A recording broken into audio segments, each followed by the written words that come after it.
Selamat malam kawan-kawan teater lingkar.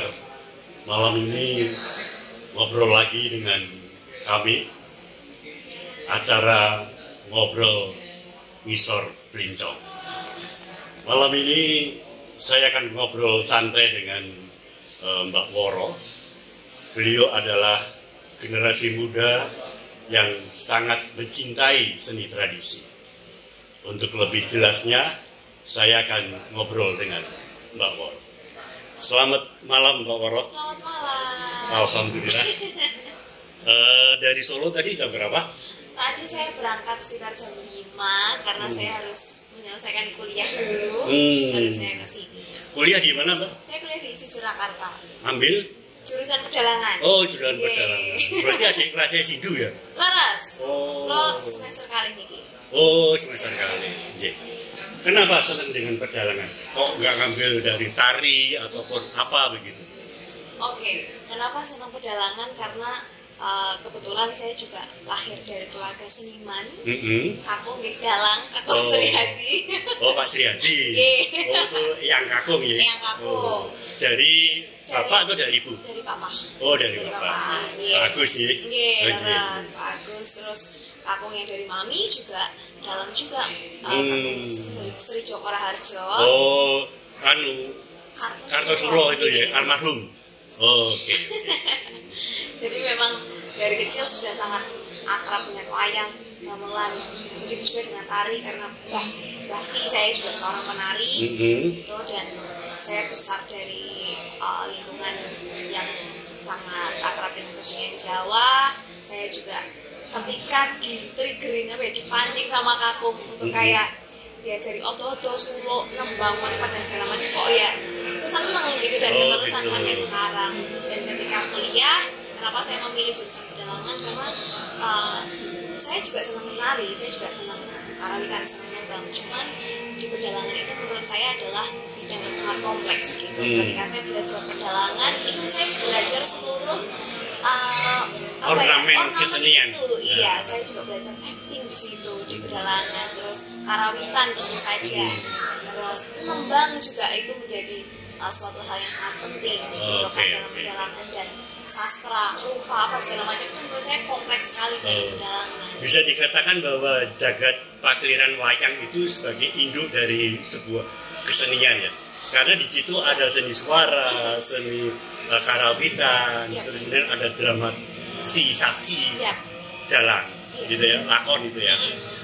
Kalau penjenengan melihat di jagat pewayangan, ada orang bilang bahwa jagat pewayangan itu adalah potret diri manusia.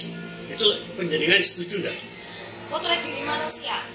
Ya, karena di dalam kotak wayang itu semua karakter watak manusia itu ono ning kono gitu. Iya.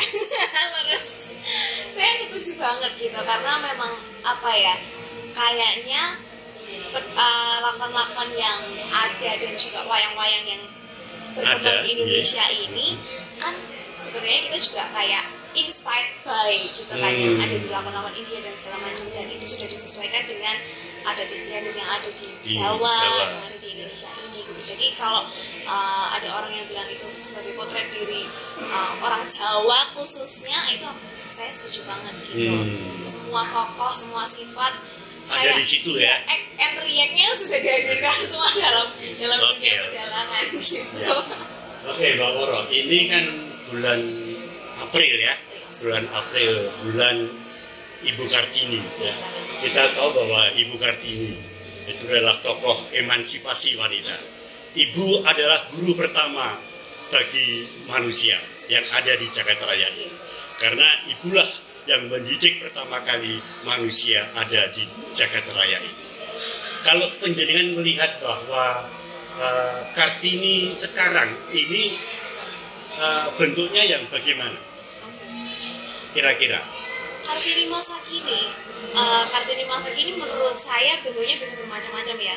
Seperti kalau kayak saya sendiri sebagai generasi muda tradisi, saya mengambil spiritnya Ibu Kartini dengan ketika saya senang dalang, saya senang dengan kesenian, saya melakukan itu dengan setulus hati dan sekeras mungkin upaya saya untuk untuk mempelajari, untuk apa ya, berupaya sebaik mungkin dengan apa yang saya senang gitu dengan buah spirit Ibu Kartini, bahwa jangan membatasi apapun, walaupun kita perempuan, kalau kita pengen sesuatu ya udah kejar aja gitu, sekuat tenaga, jangannya karena aku cewek. Jadi duduk kocok wingking bukan ya? Enggak juga ya. Jadi wanita itu harus mempunyai semacam semangat di dalam kehidupan. Artinya bahwa di sini seorang perempuan itu harus bisa menjadi leader juga, begitu? Iya. Oh, harus bisa leader untuk dirinya sendiri dan lingkungan keluarga. Dan lingkungan. Gitu. Yep. Kemudian begini Mbak, jadi kalau penjenengan sekarang ini masuk di dalam pedalangan, dunia pedalangan ya. Kemudian kalau kita melihat bahwa situasi sekarang ini menurut penjenengan, anak muda melihat jagat pewayangan, terutama wayang kulit, itu bagaimana?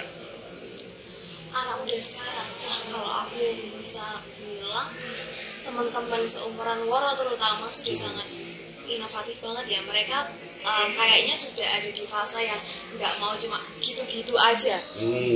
Harus ada revolusi ya. Iya, dan sekarang aku melihat bahwa wayang sudah maju yang sangat pesat sekali gitu, bahwa sekarang teman-teman mungkin tadinya mengeksplor tentang sandosa, mengeksplor tentang garapan-garapan Karawitanya, tapi sekarang sudah ada wayang metaverse gitu yang baru aja saya tahu itu wayang sudah berkolaborasi dengan hal digital gitu, yang mana itu yang ngerjain juga anak-anak milenial seumuran Woro juga 20 tahun kayak gitu, dan itu sudah dikolaborasikan dengan kayak rumah produksi film yang mereka jargonnya semua orang bisa memainkan wayang gitu, dan dengan kemarin aku melihat itu benar-benar dengan apa ya, mereka mungkin researchnya benar-benar yang benar gitu, dari gerakan-gerakan yang mereka tampilkan, gerakan wayangnya dan segala macam, itu sesuatu hal yang nggak tahu gitu, yang benar gitu. Jadi menurutku keren banget sih sekarang wayang dan yang dikerjain sama anak-anak muda sekarang. Ya. Kemudian kan begini Mbak, ada semacam kesan bahwa anak muda sekarang ini sudah jauh dari seni tradisi. Nah, ini apakah salahnya anak muda atau salahnya orang-orang tua, yang mana orang-orang tua ataupun lingkungan itu tidak memperkenalkan pada anak-anak muda, sehingga ada semacam dogma bahwa yowai anak muda tidak suka wong dia tidak dikenalkan. Jangan salahkan anak muda kalau anak muda tidak senang dengan seni tradisi. Itu gimana menurut kacamata Anda? Waduh, agak susah ya, karena kebetulan kan Woro sangat kental dengan hal tersebut gitu. Jadi kalau aku melihatnya di luar penjenengan, artinya secara umum anak-anak muda ini kan wayang opo seni kuno gitu ya. Ini apakah kesalahan dari anak muda atau kesalahan dari orang-orang tua yang tidak memperkenalkan seni tradisi pada mereka? Aduh, kayaknya aku tidak mau memilih maksudnya salah, ini salahnya anak muda atau salahnya orang tua gitu ya. Cuman itu menjadi challenge untuk seniman-seniman di masa sekarang, bahwa karena memang sekarang aku ngerasa dunia seni ini jalannya sangat cepat banget, kayak rush banget ya pergerakannya gitu, dan kebudayaan yang masuk pun semakin majemuk juga.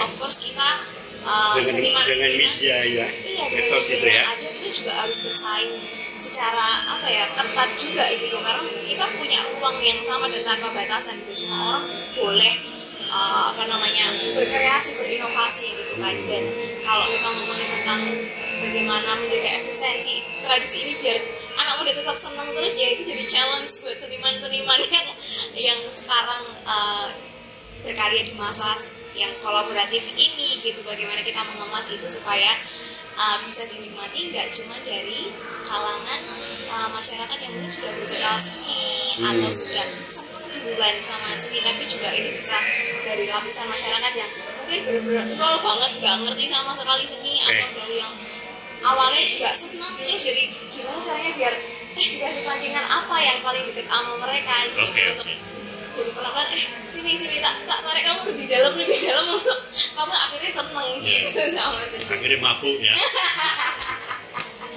Oke, Mbak Woro. Ada pesan khusus untuk anak muda? Oke.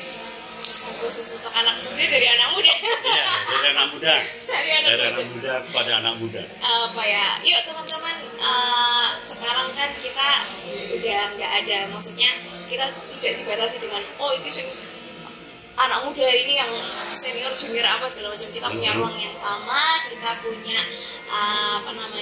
tujuan yang sama untuk menjaga kebudayaan Indonesia ini tetap eksis di masa sekarang pun juga di masa depan. Jadi yuk bareng-bareng teman-teman semuanya kita bergandengan tangan untuk jangan malu-malu jangan malu-malu, yang seneng nembang, yang seneng lompat, seneng nguri-nguri tradisi Jawa, jangan malu-malu untuk terus menggali.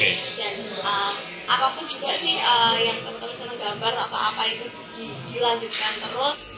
Dan apalagi kalau mau mengapresiasi dan belajar seni tradisi ya itu keren banget. Kalau jadi ada istilah jongko kudu dijangkah gitu ya. Oke. Matur nuwun Mbak Woro. Teman-teman semuanya, beginilah Mbak Woro dan saya terima kasih atas perhatian Anda. Jangan lupa subscribe dan tinggal. Oke? Selamat malam, ketemu di kesempatan yang lain.